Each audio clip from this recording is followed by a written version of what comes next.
Hey folks, I'm Walter. You know, when you show up at the cruise terminal and you see the ship for the first time, I don't care if it's your first or your 100th cruise, it's still an exciting day.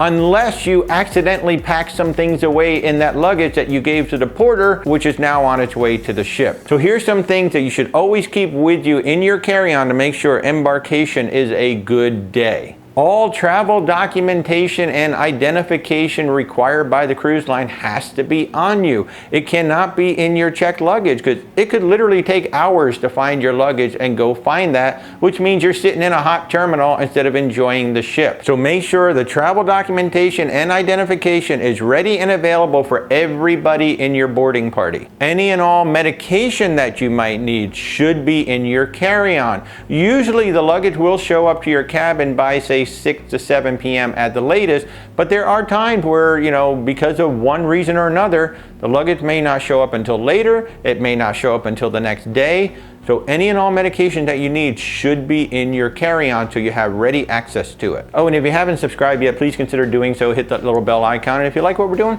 hit the like button as well. Thanks. Now, valuables should always stay with you in your carry-on luggage. You know, things like your wallet.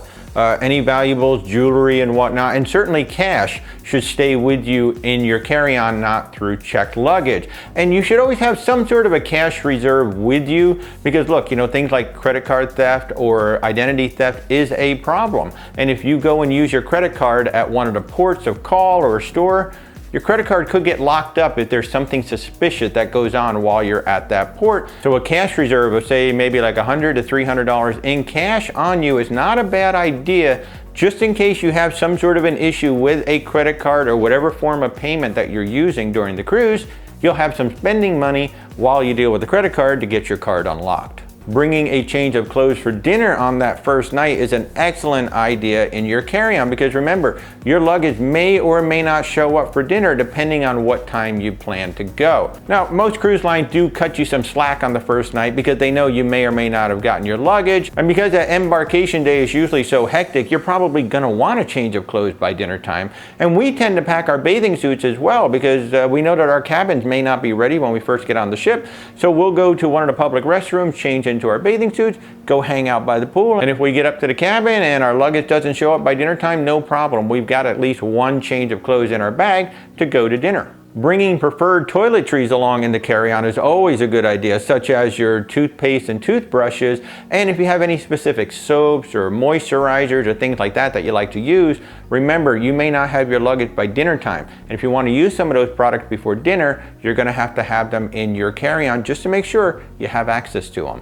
Any electronics you're bringing on board should be kept in your carry-on. Now, it's not so much a fear of theft. Like if you check something in an airport, you're afraid something might get taken out of your luggage. But if you ever looked at the luggage corrals that they use on a cruise ship, they look like they're like 6, 7 feet tall by 3 or 4 feet square, just piled up with luggage. And if your luggage is in the middle to the bottom, there's a very real possibility it could get damaged. Not to mention they use forklifts to pick those things up and move them onto and off of the ship. So it's really a matter of not allowing your electronics to get damaged. Look, I'm a videographer. I bring everything that I have in a big camera backpack that I put on my back. Nothing electronic goes through checked luggage. If you want an awesome ship to carry your luggage onto, check out the Virgin Voyages Scarlet Lady. Here's 5 things you should know about that ship. An amazing adult-only experience. Hey, thanks so much for watching. Please consider subscribing to the channel, hit the bell icon, and check out the merch store. So many fun things like this shirt right here.